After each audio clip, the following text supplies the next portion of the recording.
ओम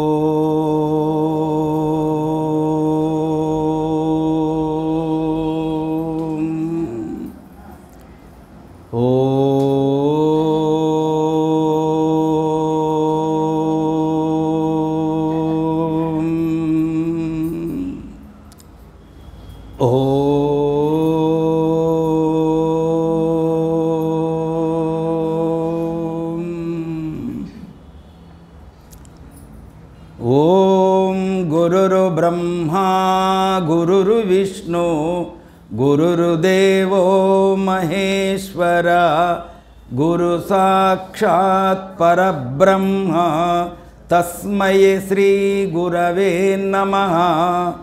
दत्तात्रेय समारंभां रमणाचार्य मध्यमां सत्यानंद ऋषि पर्यन्तां వందే గురు పరంపరాం।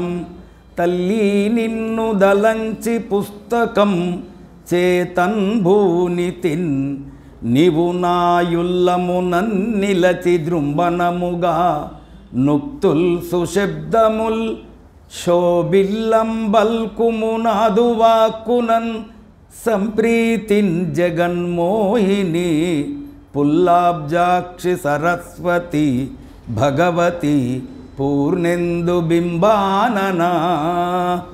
త్రైవేద్యం హృద్యం త్రిపురహరమాద్యం త్రినయనం జటాభారోదారం చలదురగహరం మృగధరం మహాదేవం దేవం మై సదయ శివభావం పశుపతిం చిదాలంబం సాంబం శివమతి విడంబం హృది భజే। కృష్ణం కమలపత్రాక్షం పుణ్యశ్రవణ కీర్తనం వాసుదేవం జగద్యోనిం నౌమి నారాయణం హరిం। వసుదేవ సుతం దేవం కంసచానూరమర్దనం దేవకీ పరమానందం కృష్ణం వందే జగద్గురుం కృష్ణం వందే జగద్గురుం। సద్గురు శ్రీ సత్యానంద మహర్షుల దివ్య చరణార విందములకు ప్రణమిల్లుతూ బ్రహ్మీభూతులైనటువంటి పరమపూజ్యులు శ్రీ శ్రీ బ్రహ్మానంద తీర్థ స్వాముల వారి పాదములకు ప్రస్తుత పీఠాధిపతి శ్రీ శ్రీ శ్రీహరి తీర్థ స్వాముల వారి పాదములకు వందనములు చేస్తూ మన మండలిలో ఉపస్థితులైనటువంటి మాతృమూర్తులకు సోదరులకు నమస్కారం। మనం వివేక చూడమని శంకరాచార్యుల వారు రాసినటువంటి గ్రంథాన్ని అధ్యయనం చేస్తున్నాము। ఇంతవరకు 5 భాగములు జరిగింది అనుకుంటా బహుశా।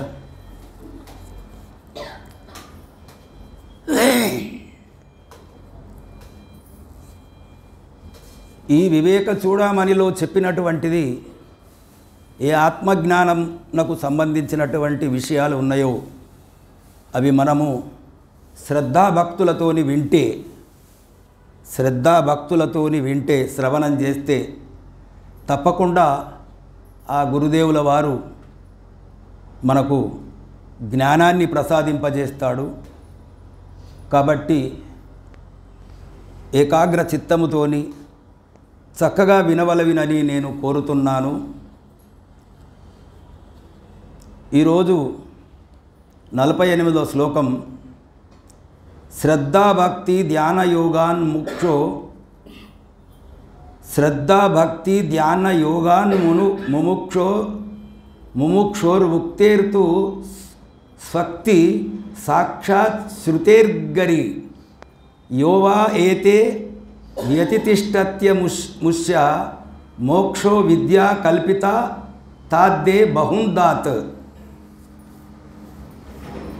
అయితే శ్రద్ధాభక్తి ధ్యాన యోగాన్ ముముక్షో రుముక్తో రేతు వక్తి సాక్షాత్ తేర్గి యోవా ఎవరైతే ఏతేష్వతిష్టత్యస్య ముష్య మోక్షో విద్య కల్పితాద్దే దేహబంధాత్. ఆచార్యుల వారు ఏం చెప్తున్నారంటే, ఇంకను మోక్ష సాధనములు నుడుపుతున్నాడు. ముక్తిని గోరువారికి వేదవాణి శ్రద్ధ భక్తి ధ్యాన యోగములను ముఖ్య సాధనములుగా చెప్పుచున్నది. మోక్షమును కోరేటువంటి వాళ్లకు ఈ విషయములు చెప్తున్నాడు. ఎవడి సాధనములను సంచలన మనస్కుడై అనుష్ఠించుతున్నాడో వానికి నవిద్యతే కల్పింపబడినది. దేహబంధము నుండి ముక్తి లభించును, అనగా జనన మరణ రూప సంసార బంధము విడిపోవునని భావము.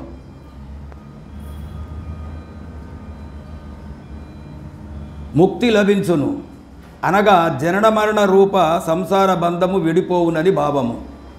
ముముక్షువు ఎంతకెంతకు శ్రద్ధ గలవాడగుచున్నాడో అంతకంతకు ముక్తిని సమీపించుతున్నాడు.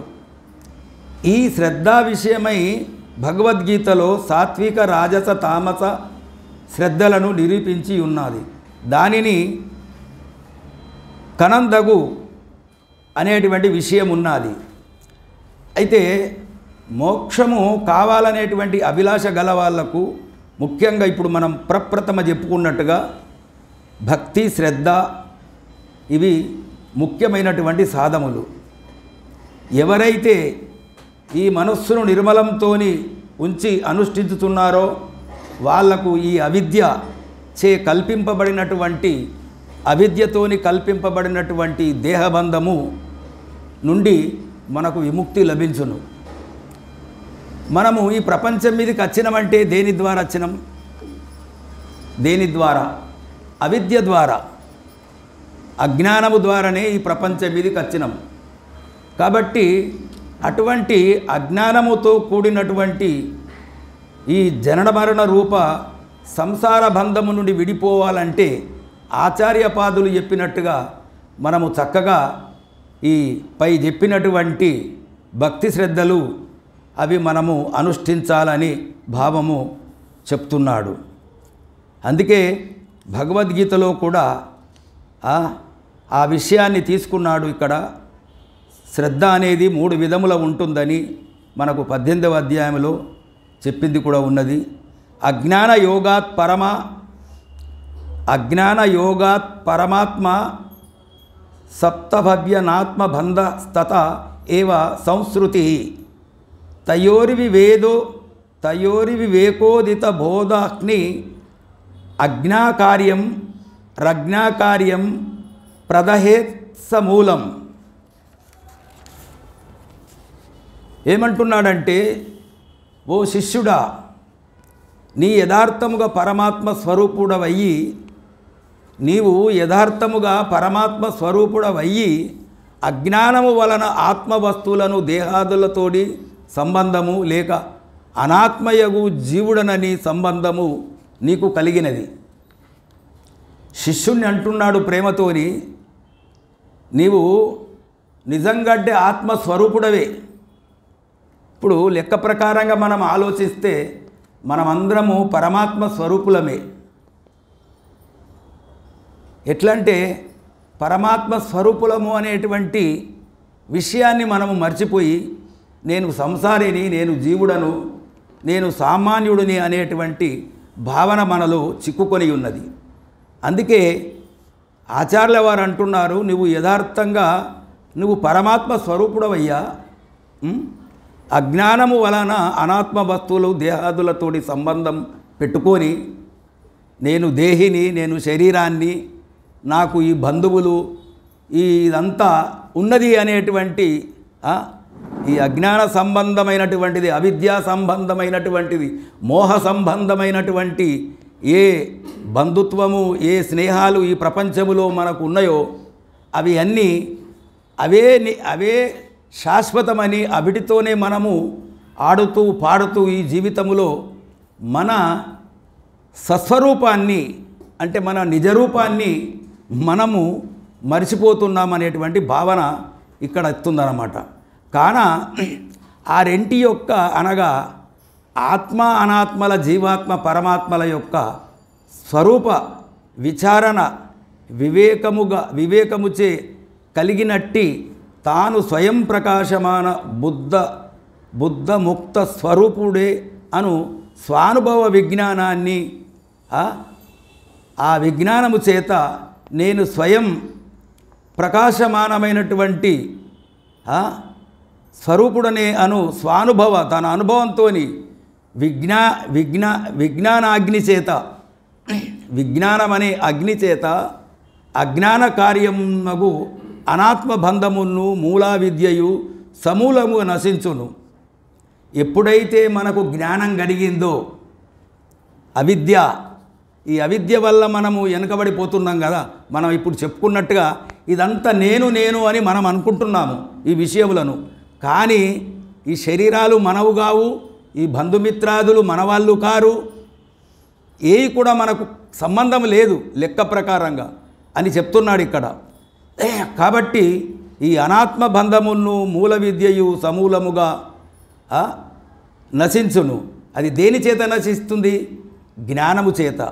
కృష్ణ పరమాత్ముడు జ్ఞానాగ్ని దగ్ధ కర్మాణం అన్నాడు కదా. ఆ విధంగా విజ్ఞానాగ్నిచే అజ్ఞాన కార్యమునదగు అనాత్మ బంధమును మూల విద్యయు సమూలముగా నశించును. ఈ విషయమును వేదాంత వేత్తలు రజ్జు సర్పభ్రాంతిని ఉదహరించుతున్నారు. ఈ విషయంలో మనకు రజ్జు సర్ప భ్రాంతిని కూడా ఉదాహరణ చెప్పిండ్రు.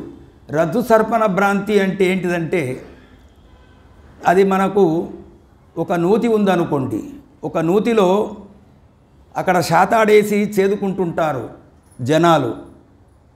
అయితే రాత్రివేళ ఎవరిదో ఒక శాతాడు తెగిపోయి ఆ నూతి సమీపాన అక్కడ పడ్డది. దాన్ని చూసి అందరూ రాత్రివేళ పాము అంటున్నారు, పాము అంటున్నారు. అలా పామని అరచుతుంటే ప్రతి వాళ్ళు భయపడి దూరం పోతున్నారు. అక్కడికి ఎవరు పోతలేరు. అక్కడి నుండి ఒక ముసలావిడ వచ్చి అన్నది, నాయనలారా మీరు పాము అంటున్నారు ఈ చీకట్లో, మరి పామా మరి తాడా ఏదో తెలుసుకోవాలా ఇక్కడ అని ఆ దీపము తీసుకొచ్చి ఆ ముసలావిడ అక్కడ చూసింది. చూసే వరకల్లా ఏమున్నది? త్రాడు ఉన్నది. త్రాడు. మరి అంతకన్నా ముందు సర్పము అనేటువంటిది మన అంతఃకరణంలో పడింది కదా. మనందరికి కూడా ఇప్పుడు అక్కడ ఉన్నటువంటి ఏ దృశ్యమైతే ఉన్నదో ఆ దృశ్యాన్ని చూస్తే మనము కూడా అక్కడికి పోయితే ఒకసారి చూస్తే ఇది పామే అనేటువంటిది కూడా మనకు కనిపిస్తుంది. కొన్ని విషయాలు ఇట్లుంటాయి కదా, ఏదో ఒకటి కనిపిస్తుంది, దాన్ని వేరే ఏదో అని మనం అనుకుంటాము, కానీ అది కాకపోతుంది అన్నట్టుగా. అదేవిధంగా ఇప్పుడు పాము అనుకున్నటువంటిది అది త్రాడైపోయింది కదా. అంతకన్నా ముందు త్రాడును చూసే పాము అని అందరూ అరిచినారు. ఆ విధంగా ఇదంతా ఒక భ్రాంతి అన్నమాట. భ్రాంతి రూపము ఎలా ఉంటుందంటే చూడండి, ఉన్నది లేనట్టుగా లేనిది ఉన్నట్టుగా. ప్రపంచములో మనం ఎక్కడికైనా పోతాం అడవికి వెళ్ళినప్పుడు అడవి నుండి వస్తుంటే ఒక చోట మొద్దు ఉంటుంటుంది. మొద్దు రాత్రి వేళ వస్తే 4 గంటలకు 5 గంటలకు లేచి పూర్వకాలం అందరూ అక్కడక్కడ వెళ్ళేవారు గ్రామాలకు. చల్లబూట వెళ్దాము, ఎండలో ఎలా వెళ్దామని ఆలోచించుకొని అలాగనే వెళ్ళేవారు. కొంత దూరం నుంచి ఊరు మధ్యలో అది మోడు ఆ మోడును చూసి వీళ్ళు అనుకుంటున్నారు ఎవడో దొంగ ఉన్నాడు అనుకుంటున్నారు. దొంగ ఉన్నాడు అని అనుకొని ఆ దొంగ భ్రాంతితోనే చాలాసేపు సమయం వేస్ట్ చేసిండ్రు. ఆ తర్వాత కొంతసేపటికి ఓ 2-3 ఒకళ్ళ జ్ఞానం కలిగింది. అరే అది మోడా మరి ఏంది తెలుస్తలేదు, దొంగనా మోడా ఏది మనకు అర్థమైతలేదు. చెట్లు కూడా ఇట్లా ఉంటాయి కదా కొన్ని, మనం ముందుకెళ్ళి చూస్తామని చెప్పి ముందుకు వెళ్ళిండ్రు వాళ్ళు ముందుకు వెళ్ళి చూసే వరకల్లా ఏమున్నది? మోడే ఉన్నది. అయ్యో దొంగ అని మనం అనుకున్నాము అనే భావన. ఇలాంటి మనకు జీవితంలో ఇలాంటి భ్రాంతులు ఇవన్నీ ఎన్నో ఉన్నాయి, మనకు కలుగుతుంటాయి అన్నట్టుగా. కాబట్టి ఈ బాంధవ్యములు కూడా ఈ మనలో ఉన్నటువంటి ఈ సంస్కారాలు ఉన్నాయో ఈ విషయాలన్నీ కూడా మనకు ఒక రజ్జు సర్ప భ్రాంతి లెక్క అని ఆచార్యుల వారు మనకు తెలుపుతున్నాడు. త్రాడును పామని తలంచినట్లే అనేకానార్థములు వచ్చుతున్నవి దీంట్లో. అటులగాక త్రాడును త్రాడుగా తెలియనప్పుడు ఎలాంటి భయము లభించదు కదా. అది త్రాడుగా తెలిసినప్పుడు మనకు భయం లేదు. అలాగున అజ్ఞానముగా తన స్వరూపమును తెలియక పోవడమే, తన స్వరూపము తెలుసుకొనిన వెంటనే తాను ఆ బుద్ధముక్త స్వరూపుడగు చున్నాడు. ఇదియే పరమార్థము. చూడండి ఎంత చక్కగా చెప్పిండు. మన నిజరూపము ఏదైతుందో మనకు తెలియక మనం చాలా ఎన్నో ప్రయాసాలు పడుతున్నాం. కాబట్టి అది తెలిసిన తర్వాత మనకు ఆనందమే కదా. అప్పుడే మనకు శాంతి అనేది లభిస్తుంటుందన్నమాట అని ఈ విధంగా చెప్తున్నాడు. ఇంకయు కృపయా శుశ్రూషతాం స్వామీన్ ప్రశ్నోయం క్రియతే మయా యదుత్తరమహం శ్రుత్వా కృతార్థ శ్యాం భవన్ముఖాత్. ఓ మహానుభావ, తమరిని నేను ప్రశ్నించుతున్నాను, దయతో నాలకింపుడు. ఎందువలననగా తమ సమాధానము విని నేను కృతార్థుడను అయ్యదను అని శిష్యుడు మిక్కిలి వినయ విధేయలతో తెలుసుకోదగిన బ్రహ్మ విషయమైన కడు శ్రద్ధ ఆసక్తులతో విన్నవించుకుంటున్నాడు. వాస్తవము, శిష్యులైనటువంటి వాళ్ళు జ్ఞానము కలగాలంటే మనము సద్గురు దగ్గరికి పోయి ప్రశ్న పెట్టడమే ముఖ్యమైనటువంటిది. ఎట్లంటే మనకు భగవద్గీతలో కూడా కృష్ణ పరమాత్ముడు జ్ఞానము కలగాలంటే తద్విద్ధి ప్రణపాతేన పరిప్రశ్నేన సేవయ ఉపదేక్షంతితే జ్ఞానం జ్ఞానీవ తత్వదర్శిన అని మనకు భగవద్గీతలో కూడా చెప్పిండు కదా. జ్ఞానము కలగాలంటే గురువు దగ్గరికి ఎప్పుడు పోవాలా, ఏం కథ, ఆయనకు సమయం ఎప్పుడుంటుంది, తీరిక ఎప్పుడుంటుంది, ఓ చక్కని సమయము ఆయనకు ప్రశాంతంగా ఆయన ఉన్నటువంటి సమయములో వెళ్ళి ఆయన ప్రశ్న వేసి మళ్ళీ దానికి జవాబును తెలుసుకునేటువంటిది శిష్యులకు ఉంటుంది. ఆ విధంగా భగవద్గీతలో కూడా మనకు ఈ విషయాన్ని చెప్పబడి ఉన్నది. అలాగే తీవ్రమైన మోక్షాపేక్ష గలవాడు. తీవ్రమంటే అతి తీవ్రము. నేను ఏ విధంగానైనా తెలుసుకుంటా, నేను ఏ విధంగానైనా మండలికి పోతా. వివేక చూడమనిలో ఆత్మజ్ఞానం గురించి చెప్తున్నారట. అవునండి, నేను వెళ్తా.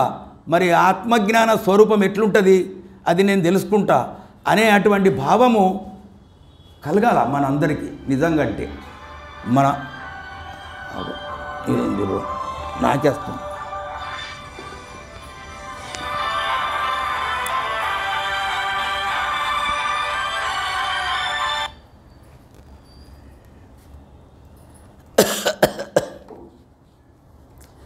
తీవ్ర మోక్షాపేక్ష గలవాడు తన సంసార తాపనాశమునకు సద్గురువుల ముఖముగానే పరమోపాయము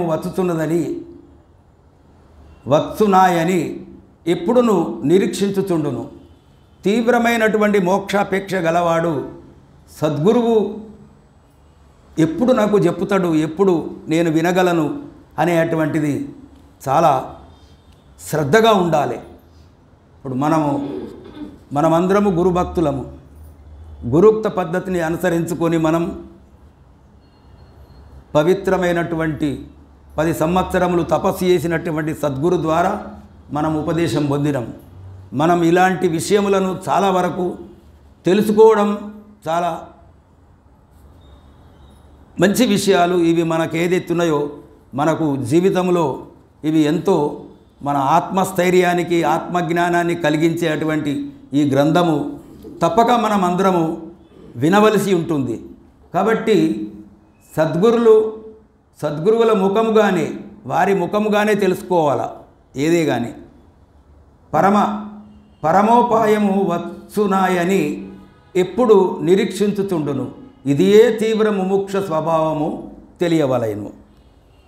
ఇది ఏదైతున్నదో ఇదియే ముముక్షు మోక్ష కోరేటువంటి వాళ్ళ యొక్క స్వభావములు ఈ ప్రకారంగా ఉంటాయి అని మనకు చెప్తున్నాడు. ఇంకను కోనాబంధ కథమేష అగత కథం ప్రతిష్టాస్య కథం విమోక్ష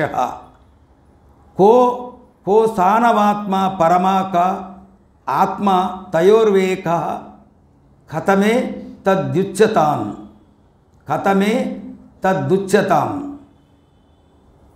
బంధమనగా నేది చూడండి, ఆ బంధ మెటుల నుండి వచ్చినది.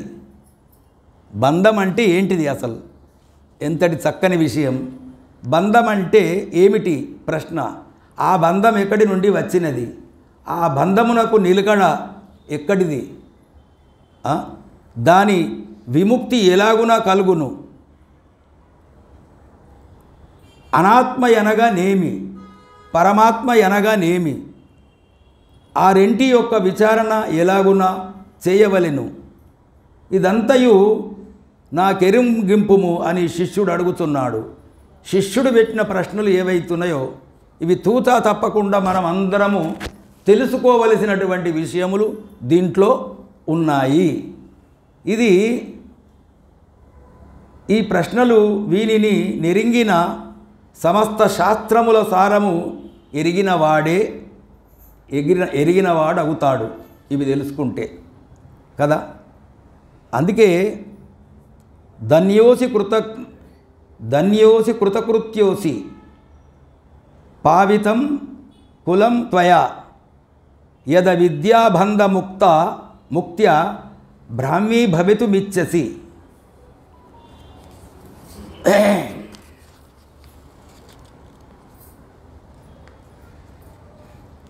ఆ పరమాత్మ యొక్క యథార్థ స్వరూపము అనగా స్వస్వరూప స్థితిని తెలియవలయునన్న ఆ పరమాత్మ యొక్క యథార్థమైనటువంటి స్వరూపము.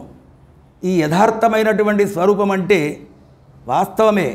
ఈ వేదాంతములో ఎవరైనా కానీ ఎక్కడైనా కానీ యథార్థ స్వరూపం అంటారు. అంటే ఆ పరమాత్మ స్వరూపము ఎట్లా ఉన్నదో అట్లనే మనం తెలుసుకోవడం. ఇప్పుడు ఇది పోనున్నది, ఇది పోనులాగా ఉన్నది, ఇది మైకు ఉన్నది, మైకు ఇలా ఉన్నది, అంతేనా?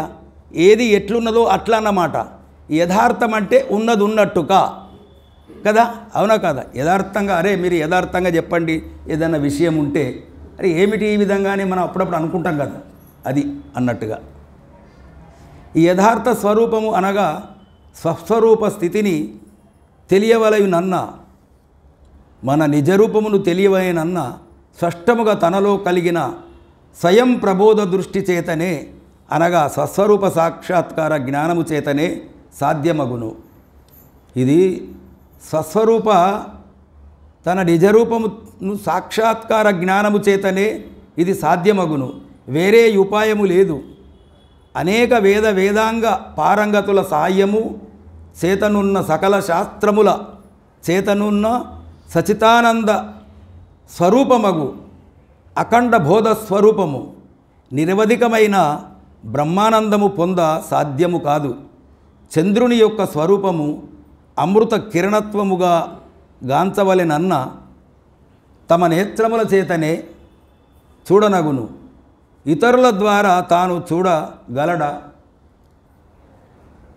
స్వయంగా సూర్యచంద్రులను కానీ ఇంకేదైనా కానీ స్వయముగా చూస్తేనే ఆనందము. అటులనే పై చెప్పిన అంశము కూడా తెలియదగును. తాను అందుడైన కండ్లు ఇక్కడ కొద్దిగా పోయింది, ఇది పురుగు తలిగింది ఇంట్లో, చాలా ఏండ్ల కింద ఇది కదా. అందుడైన కండ్లుండి ఇతరుల సహాయం ఉండిన తానా చంద్రస్వరూపమును చూడనట్లు తనకు కండ్లు లేకపోతే ఇతరులు చంద్రుణ్ణి చూపిస్తే మనము ఏ విధంగా చూస్తాం? చూడదాలము. తనకు సహాయముగా అఖండ ప్రబోధ జ్ఞాన దృష్టి గల మహానుభావులు ఉండినను తన అజ్ఞాన దృష్టి చేతనే పోగొట్టుకొనదగి ఉన్నది. ఆహా, ఎంత చక్కదనం చెప్పిండండి. తనకు సహాయముగా అఖండ ప్రబోధ జ్ఞాన దృష్టి గల మహానుభావులు ఉండినను తన అజ్ఞాన దృష్టి చేతనే పోగొట్టుకొనదగి ఉన్నది. ఈ విషయము సత్యము. ఇందుచే శాస్త్రములు నిరుపయోగములనియు మహాత్ములతో అనావశ్యకత లేదనియు తలంచరాదు.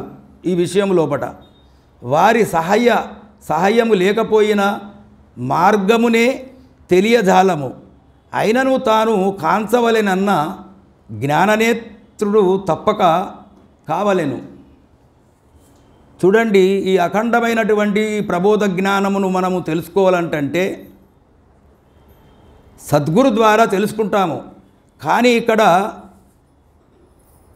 ఏమంటున్నాడంటే తన అజ్ఞాన దృష్టి తన చేతనే పోగొట్టుకొనదగి ఉన్నది. ఈ విషయము సత్యము. ఇందుచే శాస్త్రములను నిరుపయోగములని మహాత్ముల మాటలకు సరిగ్గా లేవని దాని మీద మనం వాపోతున్నాం. తెలియక అజ్ఞానము చేత తప్ప ఇంకొకటి కాదు. మహాత్ములు శాస్త్రములు ఏమి చెప్తున్నావో అవి సత్యమే చెప్తాయి ఎన్నటికైనా కదా. మరియు ఈ సచితానంద స్వరూపముగు అఖండ బోధ స్వరూపము ఏదైతుందో ఆచార్య వారు చెప్పినటువంటిది మనకు దాని గురించి ఎంతో శ్రద్ధాభక్తులతోని వింటూ ఉండంగా మనకు అది ప్రాప్తమవుతుంది. ఇప్పుడు ఇటువంటి గ్రంథము ఇక్కడ జరుగుతున్నదంటే మన సోదరులు మన మాతృమూర్తులు ఇంతవరకు విని ఉన్నారా వినిలేరా నాకు తెలియదు. అయితే ఈ ఆత్మజ్ఞానముకు సంబంధించినటువంటి విషయములు కొన్నిసార్లు వింటే కొన్నిసార్లు శ్రవణం చేస్తే అది మన లోపల అతుక్కుంటుంది. ఇంకొక విషయం, అనేక జన్మల పుణ్య విశేషం కూడా మనకు కావాలి. అనేక జన్మములో పుణ్య విశేషం ఉంటే ఈ ఆత్మజ్ఞానము ఏదైతే ఉన్నదో అది మనకు తొందరగా అతుక్కుంటుంది, లేదన్నట్టు లేదు. లేదా కొందరికి ఒకవేళ అనేక జన్మముల పుణ్యము లేకపోయినా ఎట్ ప్రజెంట్ రన్నింగ్ ఇప్పుడు వింటున్నాం కదా, అతడు మంచి శ్రద్ధాభక్తులతోని వింటే అది మన ప్రయత్నము చేత ఇప్పుడు కూడా మనము విషయములన్నీ కూడా మనకు అవగతమైతేనే ఉంటుంటాయి. ఎట్లెట్లా వింటుంటే అట్లట్లా అవగతమైతేనే ఉంటుంది. అదంతా మన శ్రద్ధ మన దగ్గర ఉందన్నమాట. ఇంకను అవిద్యా కామకర్మాది పాశబంధం విమోచితుం కహాశక్ను యద్వినా ఆత్మానం కల్పకోటి శతైరపి అంటున్నాడు. తన యొక్క అవిద్యా కామకర్మలు మొదలగు పాశములచే కలిగిన బంధమును తానే విడిపించుకొనవలయును. జగత్తున్నంత వరకు నితరులు ప్రయత్నించినను ఆ పని సాధ్యము కాదు అంటున్నాడు. ఏదైతే ఉన్నదో తన యొక్క అవిద్యా కామకర్మలు, ఈ కామ్యకర్మలు ఏవైతే మనం చేస్తున్నామో కోరికలతోని కోటాన కోట్ల జన్మల నుంచి ఈ కర్మలు మనము చేస్తూ జన్మల లోపట వస్తూనే ఉన్నాయి. వస్తలేవా? కోటాన కోట్ల జన్మల నుండి ఇప్పుడేనా ఇవన్నీ మనం చేస్తున్నాం? ఇప్పటి వాళ్ళం కాదు మనం. ఈ జీవుడు సనాతనుడు, ఇప్పుడు కాడు, మొదటివాడే. ఎప్పుడైతే ఈ సృష్టిని ఈ బ్రహ్మాండాలను సృజించేటప్పుడు ఆ పరమాత్ముడు అంతకన్నా ముందు అతని లోపల మనము ఉండిపోయినాం. సమస్త జీవులం ప్రళయమైనప్పుడు అందులో ఉండిపోయినాం. ఆ తర్వాత సృష్టి ప్రారంభమైనప్పుడు మనమందరము ఆవిర్భావం చెందినాం. అప్పటి నుండి ఇప్పటి వరకు కలియుగం వరకు ఇది నడుస్తూనే ఉన్నది.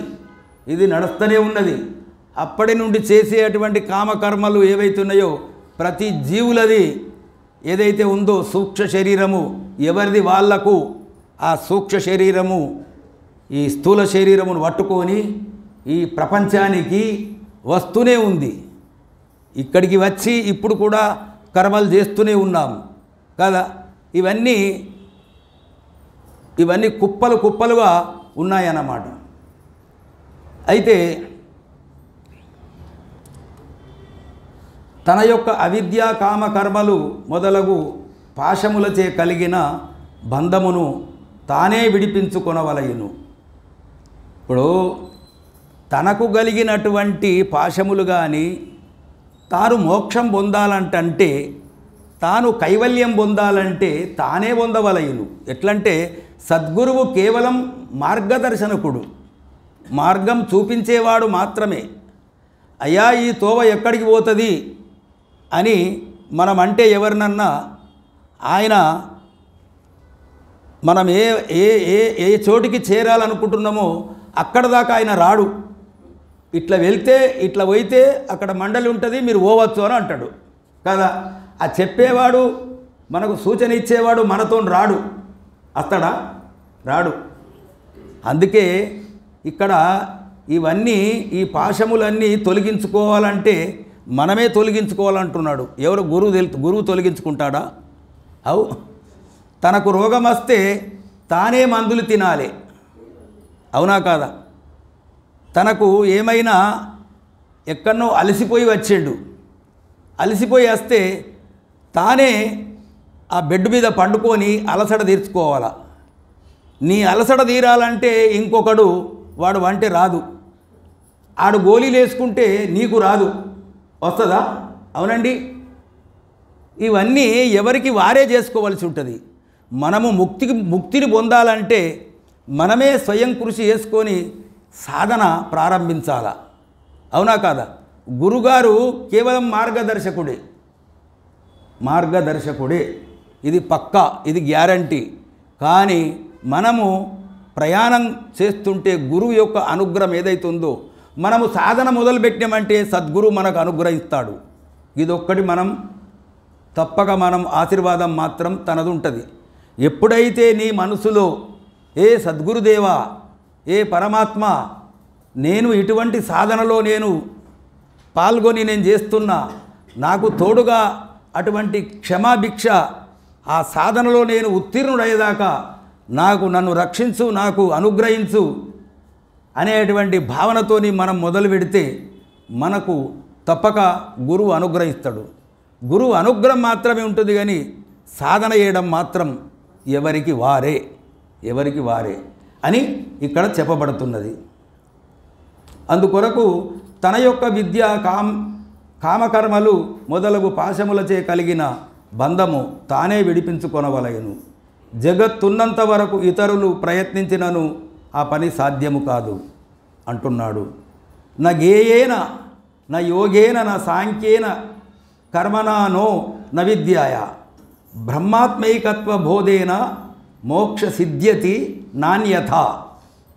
చూడండి, మోక్షమనున్నది కఠినతర యోగ సాధనల చేతను మోక్షమును పొందాలంటే చెప్తున్నాడు. మోక్షమనున్నది కఠినతర యోగ సాధనల చేతను కపిలాది సాంఖ్య శాస్త్ర విచారణ చేతను నానావిధ కర్మానుష్ఠానముల చేతను చదువుట చేతను ఎన్నటికి నీ సిద్ధించున్నది కాదు. కఠినతరమైనటువంటి చదువులు చదివినను కూడా ఇది సిద్ధించేది కాదయ్యా. కేవలము బ్రహ్మాత్మైక్య విజ్ఞానము చేతనే, అనగా కేవలము పరిపూర్ణ బ్రహ్మమే తాను అనుబోధ చేతనే, జీవ బ్రహ్మైక్య విజ్ఞానము చేతనే మోక్షము, ఆ పరమపదము, ముక్తి నిర్వాణము సిద్ధించును చెప్తున్నాడు ఆచార్యుల వారు. ఇది కఠినమైనటువంటి సాధనల చేత చిక్కేది కాదు. అనేకమైనటువంటి చదువుట చేత కూడా ఇది సిద్ధించేది కాదు. అందుకే ఏ వేదంబు పఠించే లూత భుజగం వేశాస్త్రములు చూచే తానే విద్యభ్యసనంబునర్చె కరి చెంచే మంత్రం ఊహించే బోధావిర్భావ నిదానములు చదువులయ కావు నీపాద సేవ జంతుతతికిన్ అన్నాడు. మోక్షమును పొందవలనంటే కఠినమైనటువంటి సాధనల చేత కాదు. సాలెపురుగు ఎరకలివాడు ఏం జపం చేసిండు, ఇవన్నీ పొందినవి అంటే ఒక భక్తి భావన, భక్తి చేతనే పొందినవి. ఇది ఏదైతేనో ఆత్మజ్ఞానం అనేటువంటి భక్తి చేతనే, ఒక విచారణ చేతనే మనము పొందగలము. దీన్ని చదువుల చేత కానీ అనేకమైనటువంటి సాధనల చేత కానీ మనకిది పొందేటువంటిది సత్యం కాదు. కేవలం ఒక విచారణ అనేటువంటి బ్రహ్మాత్మైక్య విజ్ఞానము చేతనే, బ్రహ్మములో ఐక్యమయ్యేటువంటి విజ్ఞానము, ఆ విజ్ఞానకు సంబంధించినటువంటి సాధనలు ఏవేవైతున్నాయో అవి చేస్తేనే మనకు ఇది సాధ్యమవుతుంది అని చెప్తున్నాడు. అనగా కేవలం పరిపూర్ణ పరబ్రహ్మమే తాను అనుబోధ చేతనే, పరిపూర్ణ పరబ్రహ్మమును నేనే అనే విషయాన్ని తాను అవలోకనం చెయ్యాల, విచారం చెయ్యాల. విచారం అంటే బాగా దూరం లేదు. శంకరాచార్యుల వారు మనకు మార్గం చూపించిండు నిర్వాణ షట్కములో కదా. ఈ శరీరమును నేనుగాను, మనోబుద్ధులు నేనుగాను. అవునా? మనం చదువుకున్నాం కదా, ఇవి ఎన్నోసార్లు చదువుకున్నాం కదా. అందుకొరకు అవి ఏవి నేనుగాను, కేవలం సాక్షాత్తు పరబ్రహ్మ స్వరూపుణ్ణి నేను అనేటువంటి భావన మనకు కలగాలంటే ఇవి వింటూ ఉండాల. ఇది ఏదైతే ఉన్నదో మనము వినంగా మనకు వస్తుంది, రాదన్నట్టు కాదు. 75-76 సంవత్సరము మనం మండలి స్థాపించి మనం ఇంతకాలము నుండి మనం ఇక్కడ మండలిలో వస్తూ ప్రార్థనలు జపతప ధ్యానాలు నడిపిస్తున్నాం.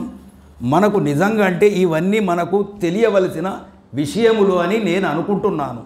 అందుకే మనమందరము ఈ విషయాలను తెలుసుకొని ఆ బ్రహ్మాండమైనటువంటి ఏ జ్ఞానమైతున్నదో అది మనము పొందాలనేటువంటి భావనతోనే ఇటువంటి ఈ జ్ఞానముతో కూడుకున్నటువంటి గ్రంథాన్ని మనము అవలోకనం చేస్తున్నాం. అవునా కాదా? కాబట్టి తాను ముక్తి నిర్వాణము సిద్ధించును, వేరొండుపాయము లేదు. మోక్షమనగా బంధ విముక్తి అని అర్థము. మోక్షం అంటే ఏంది? బంధ విముక్తి. మరి మనం అందరము బంధ విముక్తి అంటే, బంధం అంటే ఏంది? బంధం, మనం బంధింపబడ్డం కదా. మరి బంధింపబడ్డది విడవాలంటే ఎట్లా? తాళ్ళు ఉన్నాయా ఇక్కడ? తాళ్ళు ఉన్నాయా? తాళ్ళు లేవు. ఏ తాళ్ళు లేవు. కానీ ఏ తాళ్ళు మనను బంధించినాయి అంటే భార్య, బిడ్డలు, మనమలు, మనమరాండ్రు, విషయములు, విషయ వాసనలు, అనేకమైనటువంటి తాళ్ళు ఉన్నాయి. ఈ తాళ్ళు ఎట్లున్నాయంటే ఒక మహావృక్షంలాగా ఉన్నది. ఇది ఎట్లంటే ఒక నిమిషం, ఒక పెద్దనైనటువంటి మర్రి వృక్షం అని ఉన్నది అనుకోండి. అది దాని కూకటి విరేళ్ళు ఎంత దూరం ప్రయాణం చేస్తాయి? ఏర్లు ఎంతో దూరం ప్రయాణం చేస్తాయి. అలాగే మన లోపల ఉన్నటువంటి వాసనలు, ఏ విషయ వాసనలు అయితే ఉన్నాయో మనలో, విషయ వాసన అంటే ఏంది? అవునండి, తెలవాల కదా. అందరూ విషయ వాసన వాసనలు అంటుండ్రు. లోక వాసన, ఈ వాసన, ఆ వాసన, అన్ని వాసనలు ఉన్నాయి. అలాగలాగా లేవన్నట్టు కాదు. మనం సంక్షిప్తంగా తెలుసుకోవాలా, బాగా దూరం వద్దు మనకు. వాసన అంటే మన మనమడు ఉన్నాడు అనుకో, అయ్యో ఆడు లేనిది నాకు దినం పోదు, నేను దేశం పోతున్నా, నేను ఎట్లా అని చూడండి నాకు ఎట్లా అనేటువంటి భావన ఉంటుంది చూడు, అదే వాసన. అధిక ప్రేమ ఎవరి మీద కూడా ఉంచకూడదు. స్నేహితం పడతాం, అధిక స్నేహం కూడా ఉండకూడదు. స్నేహితులతోని కూడా అధిక స్నేహం ఉంటే కూడా ప్రమాదమే. అధిక ప్రేమ కూడా భార్య మీద, బిడ్డల మీద, వస్తువుల మీద ఉండకూడదు. ఉంటే ఏమవుతుంది? అది ఒకనాడు ప్రమాదానికి మూలమవుతుంది. అంతేనా? ఆ ప్రేమ వనికిరాదు. అది మనం ఎట్లుంచుకోవాలో అట్లుంచుకోవాలా. ఎందుకంటే భార్య, బిడ్డలు కానీ అందరికీ మనకు ఉన్నారు, లేరన్నట్టు కాదు.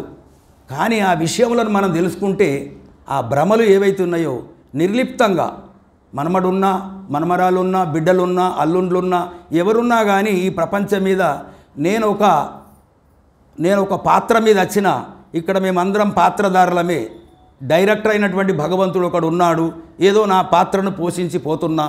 భగవంతుడా నీ అనుగ్రహం వలన నా జీవయాత్ర గడుపుకొని పోతున్నా. వీళ్ళందరూ నా వాళ్ళు కాదని లోపల పెట్టుకోవాలి.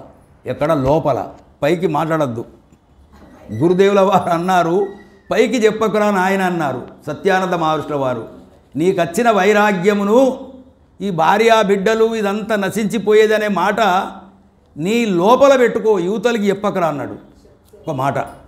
అయితే ఆ విధంగా మనము ఇక్కడ వచ్చినామంటే ఏదో ఒక పాత్రగా వచ్చినాం. అలాగనే మనం అనుకొని మనం ఎక్కడి నుండి వచ్చినామో అక్కడికి పోయేదాకా మన శ్రద్ధ భక్తి మన నిజరూపమును తెలుసుకున్న నాడే జన్మ మనకు ఉంటుందా? నిజరూపం తెలుసుకున్న తర్వాత అంతవరదాకా మనము పడరాని పాటలు పడుతూ ఈ సాధన చేస్తూ ముందుకు వెళ్తూనే ఉండాలా మనం. అందుకే పరమాత్ముడు ఏం చెప్తుండంటే అది అన్నమాట. గమ్యం చేరే వరకు మనము విడవకూడదు. అబో ఆత్మజ్ఞానమా, అబో ఎంతోనో ఇది ఉన్నట్టున్నది, చాచా అటువంటి విషయములు మనం మనసులో తెచ్చుకోవద్దు. అరే మన నిజరూపం మనకు తెలుస్తుంది కదా. గ్రంథాలు చదవంగా కూడా మనకు అర్థమవుతాయి, కాదనట్టని లేదు. అది తొందరగా ఇప్పుడు మీకు చూయించాలంటే ఎలా చూయించొస్తుంది? మీరు దాన్ని నమ్మరు. ఒకవేళ దాన్ని చూయిద్దాము అది ఇలా ఉన్నదని చెప్పినా కానీ తొందరగా నమ్మరు. అందుకే మనం అందరము ఇవి చదువుతూ చివరకు ఆ పరమాత్ముని పొందేటి ఏవైతున్నాయో ఇవన్నీ చెప్తూ ఉంటారన్నట్టుగా చివరకు మనకు పరిచయం అవుతుంది, కాదన్నట్టేం లేదు. కాబట్టి ఈ మోక్షం అనేది కఠినతర యోగ సాధనల చేత కానీ దాని చేత కానీ దీని చేత కానీ అనేకమైనటువంటి సిద్ధుల చేత కానీ కలగది. నువ్వెన్ని చదివినా ఎన్ని చేసినా కేవలం ఒక విచారణ చేత విచారము తన విచారం తనకే ఉండాల. నేను నిజంగా ఎల్లప్పుడూ ఉంటానా? నేను ఎక్కడి నుండి వచ్చినా? ఇవి ముఖ్యమైనటువంటి మన రమణ మహర్షుల వారు అంటారు. అప్పుడే మనకు ఒక విచారణ వస్తుంది. నేను ఎవడిని అనగానే అబ్బా మనం ఎవరిం కావచ్చు? మరి ఎవరిం కావచ్చు? పరమాత్మ స్వరూపులమే.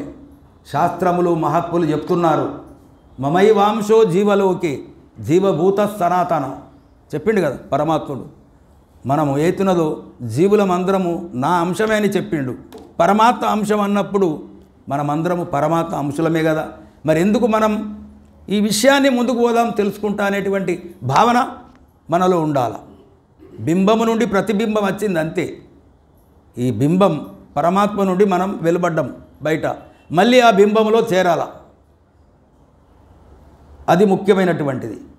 కావున ఇది వేరే ఉపాయము లేదు, ఒక విచారము చేతనే మనకు తెలుస్తుంది అని చెప్పాడు. వీణాయ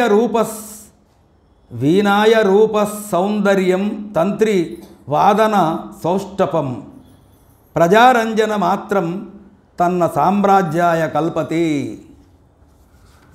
ఏమంటున్నాడు పరమాత్ముడు?